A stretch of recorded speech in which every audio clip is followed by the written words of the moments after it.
Assalamualaikum warahmatullahi wabarakatuh. Waalaikumsalam warahmatullahi wabarakatuh. Oke, selamat siang Anda semua. Siapa? Jalan pada hari ini sehat. Alhamdulillah sehat. Tidak sudah dibaca-baca juga. Kita dalam kondisi sehat. Anda semua dapat berjalan pada hari ini. Aduk sama Kak. Oke, alasannya keterangannya. Hujan. Oh, hujan ya. Hujan.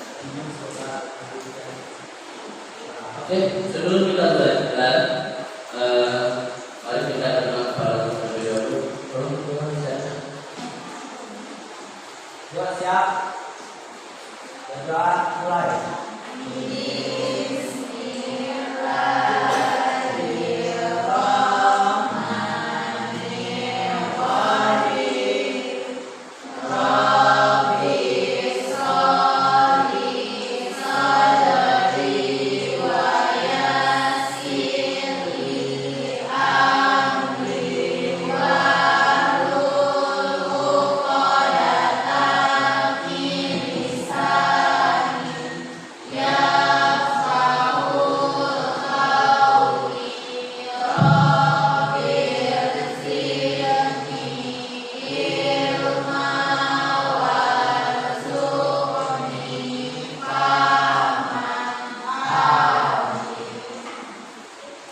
Dengan berdoa tadi juga meminta juga kepada Allah agar kita pada siang hari ini belajar di Allah. Oke, sebelum kita belajar seperti biasa, kita baca Al-Quran dan terpendek. Boleh, Ali.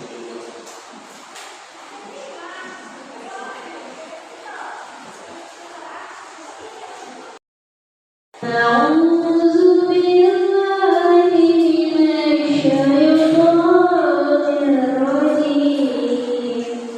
بسم الله الرحمن الرحيم. قل هو الله أحد الله الصمد لم يلد ولم يولد ولم يكن له كفوا أحد. صدق الله العظيم. Oke, terima kasih kepada Anda sudah melakukan menandung asosiat Al-Quran. Anda semua, sebelum kita masuk kepada materi kita pada siang hari ini, terlebih dahulu akan kasih kepada semua. Pastikan pelajaran kita minggu yang lalu. Apa pembahasan kita? Baik. Pertama di antaranya. Dan oke. Materi kita minggu yang lalu adalah berhubungan di iman, berhubungan dengan keyakinan. Apa ternyata iman itu banyak juga cabang-cabangnya. Di antaranya kemarin kita pelajari ketakwaan, malu, ikhlas, dan zuhud. Anda semua pada siang hari ini kita lanjutkan materi kita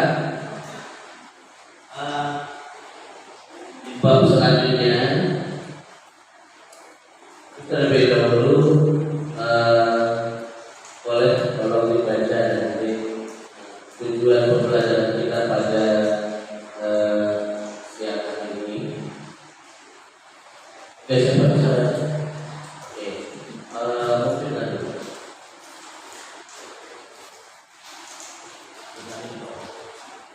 Tujuan pembelajarannya itu yang pertama menyelesaikan masalah terkait perkelainan antar pelajar penyalahgunaan minuman keras atau miras dan narkoba dari sudut pandang Islam. Yang kedua, membuat dan membagikan konten mengenai cara mengatasi perkelainan antar pelajar, miras serta narkoba melalui media sosial. Yang ketiga, memahami dan meyakini bahwa agama melarang tindakan perkelahian antar pelajar, perusakan fasilitas umum, serta konsumsi minuman keras dan narkoba. Yang keempat, mengembangkan sikap taat terhadap aturan, peduli sosial, bertanggung jawab, dan cinta damai.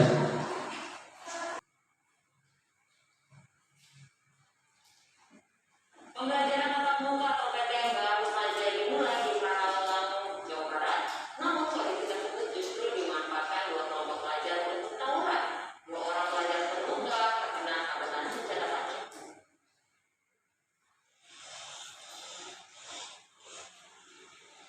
Dua kelompok siswa sekolah menengah pertama terlibat tawuran di Jalan Raya Jarum, Cilamaya, Kulon, Karawang, Jawa Barat. Puluhan pelajar ini saling serang dengan menggunakan senjata tajam.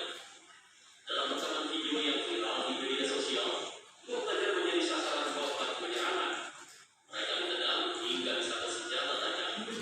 Akibat tawuran ini, dua pelajar mengalami luka serius.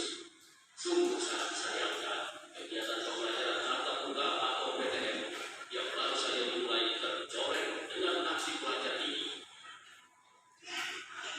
Kapolres Karawang AKBP Aldi Subartono menyatakan telah menangkap 8 pelajar yang diduga sebagai pelaku penyerangan.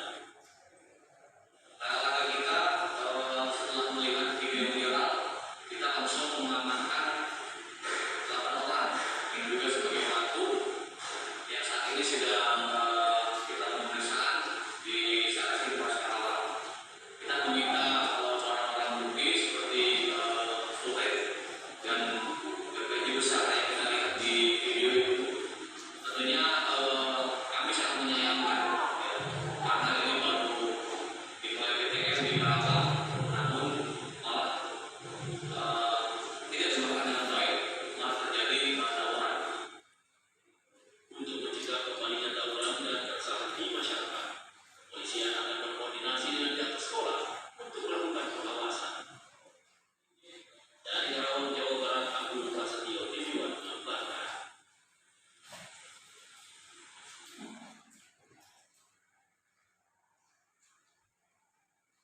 Oke, Anda semua, dari video pendek yang kita saksikan tadi ini, apa kira-kira yang terjadi? Tawuran, perkelahian, apa risikonya? Ujung-ujungnya nanti juga bisa mati. Kenapa perkelahian masih terjadi? Coba baca.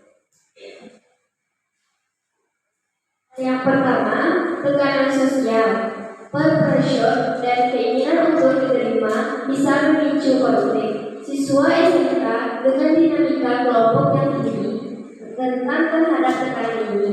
Kurangnya kemampuan mengelola emosi.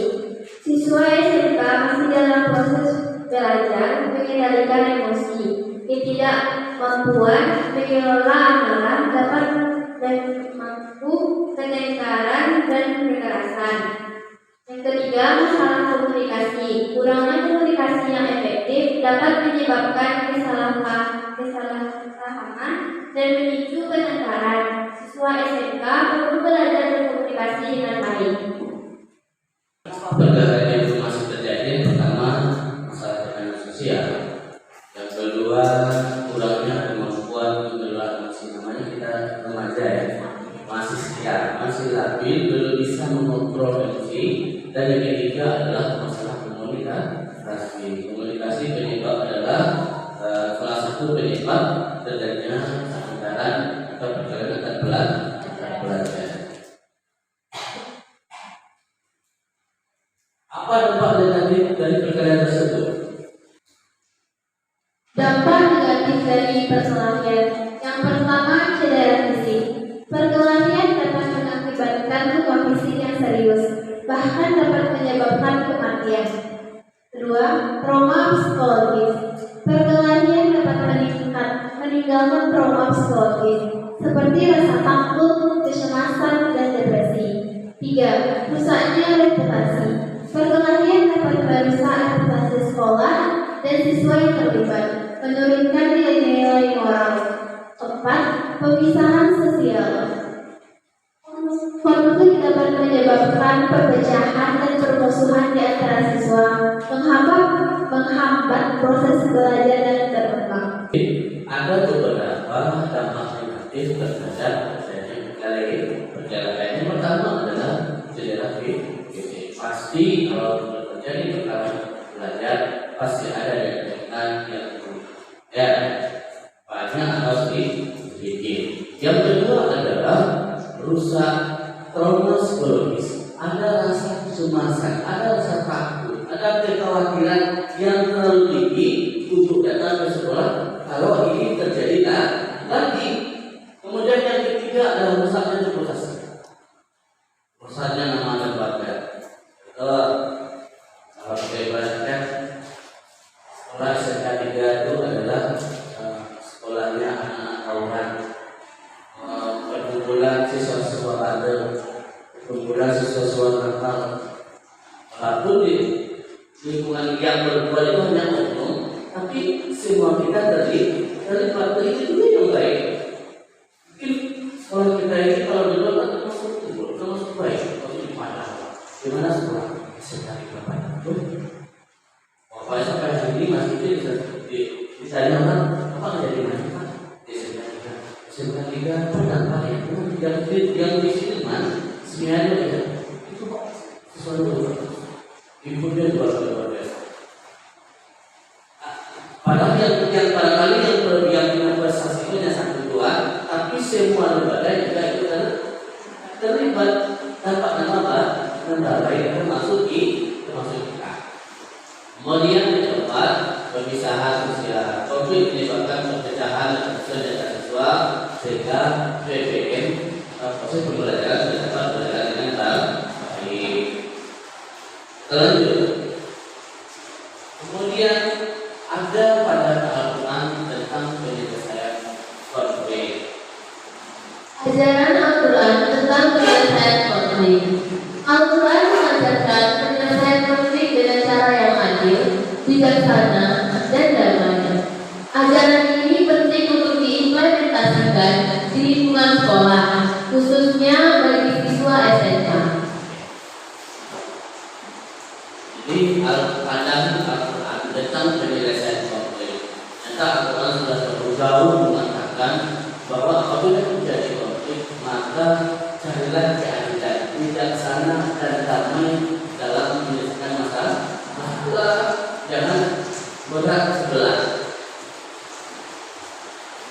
Walaupun yang bersalah itu adalah orang terdekat kita, saudara kita, tetangga kita, tapi kalau memang dia bersalah, hukuman kita berjalan. Kalau sekarang kita lihat di luar sana, apabila terjadi musibah, itu sudah tapi katanya hukum tidak berjalan. Jadi makan sudah selesai. Apa tujuannya? Jangan hal yang sama terulang lagi. Jadi jangan orang-orang yang dijadikan menjadi musuh penjara, mereka sudah baikkan, tidak salah, tapi katanya sudah saya makan, sudah pelanggan, tapi yang itu tetap berjalan. Kemudian pada Al-Quran lagi surat Al-Quran ayat 9 dan 10 mendapatkan pertikaian. Coba ya. Al-Quran ayat 9 sampai 10 mendamaikan pertikaian. 1. Menghindari fitnah. Hindari menyebarkan informasi yang dapat memicu perselisihan dan merusak hubungan. Yang kedua, mencari keadilan. Usahakan untuk berlaku adil dalam menyelesaikan konflik dengan pertimbangan kedua belah pihak. Ketiga, mencari penyelesaian. Upayakan untuk mendamaikan kedua belah pihak dan menemukan solusi yang menguntungkan semua pihak. Surat Al-Quran ayat 9 dan 10 mendamaikan dua orang yang berselisih atau bertikai. Yang pertama adalah menghindari fitnah. Apa itu?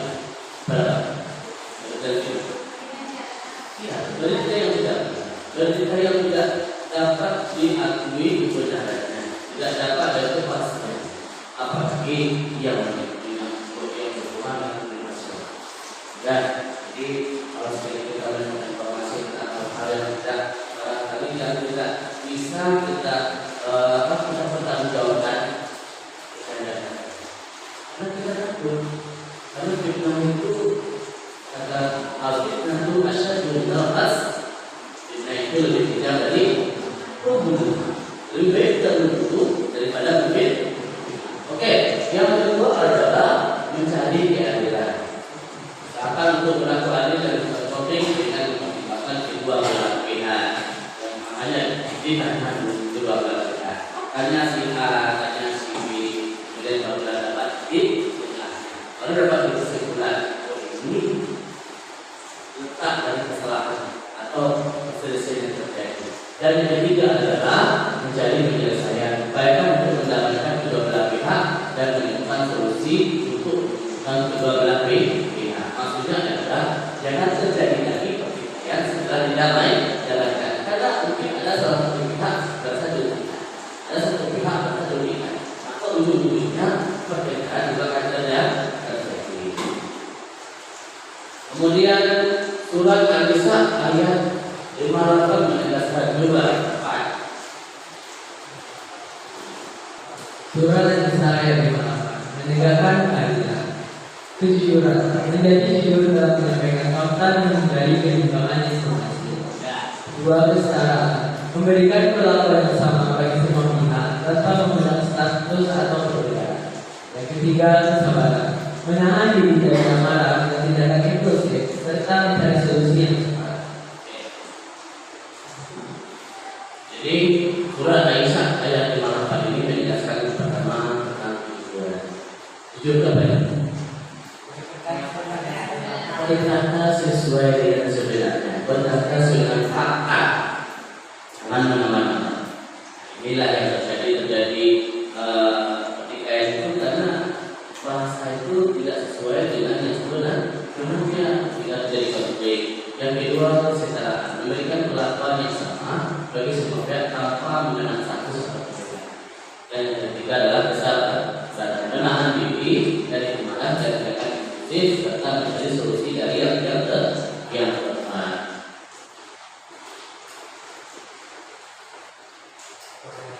Kemudian, bagaimana cara kita menjalankan dari Al-Quran?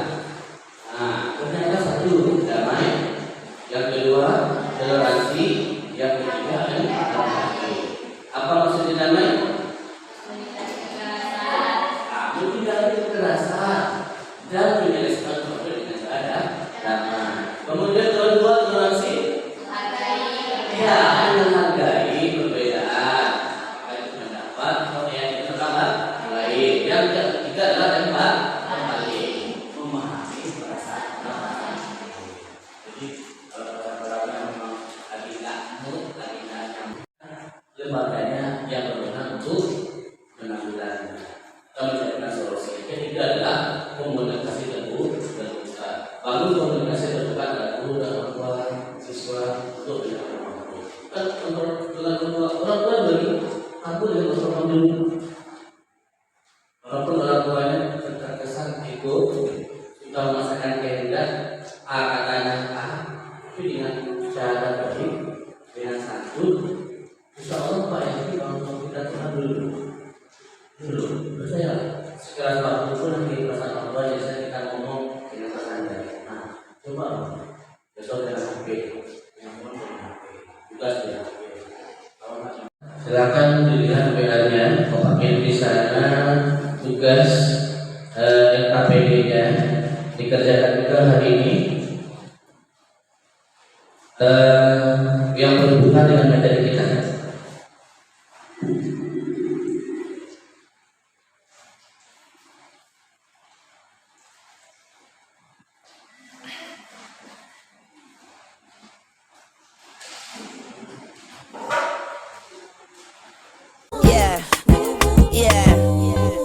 Bobby Valentino.